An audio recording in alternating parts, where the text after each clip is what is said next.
Hi friends, இன்றைக்கி நம்ம daily சமையலில் என்ன பார்க்க போகிறோம்னா பட்டாணி குழம்பு தான் பார்க்க போகிறோம். அதுக்கு நம்ம ஒரு பாத்திரத்தில் எண்ணெய் ஊற்றிட்டு எண்ணெய் நல்லா சூடான பிறகு பட்டை, கிராம்பு, ஏலக்காய், அப்புறம் பெருஞ்சீரகம் எல்லாத்தையும் போட்டு நல்லா தாளிச்சுக்கோங்க. அதுக்கப்புறம் ரெண்டு பெரிய சைஸ் வெங்காயத்தை நல்லா கட் பண்ணி அதையும் நல்லா தாளிச்சுக்கோங்க. அதுக்கப்புறம் 1 ஸ்பூன் இஞ்சி பூண்டு பேஸ்ட்டை அதையும் போட்டு நல்லா வதக்கிக்கோங்க.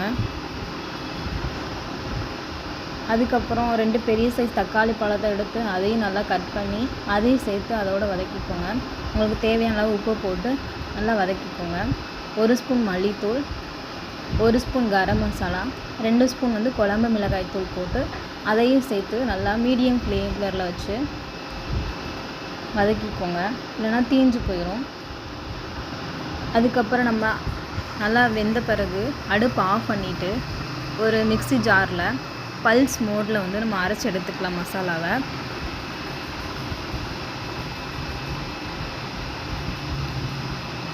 அதுக்கப்புறம் தனியாக ஒரு குக்கரில் வச்சு ஏற்கனவே ஊற வச்ச பட்டாணி, ஒரு நல்ல பெரிய சைஸ் உருளைக்கிழங்கையும் கட் பண்ணி அதில் ஆட் பண்ணி நம்ம அரைச்சி வச்ச மசாலாவையும் கலந்து விட்டுக்கலாம்.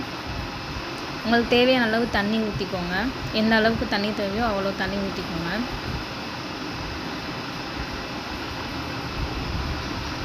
நல்லா கிண்டி விட்டுட்டு ஒரு 4 விசில் வரைக்கும் வெயிட் பண்ணி பாருங்கள்.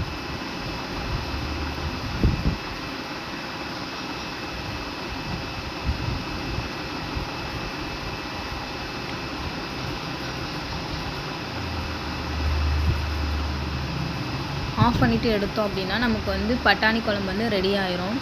அதுக்கப்புறம் ஒரு தனியாக நீங்கள் ஒரு பாத்திரத்தில் மாற்றிட்டு கூட மல்லி இலை கொஞ்சோண்டு தூவி விட்டீங்க அப்படின்னா நல்லா டேஸ்ட்டாக இருக்கும்.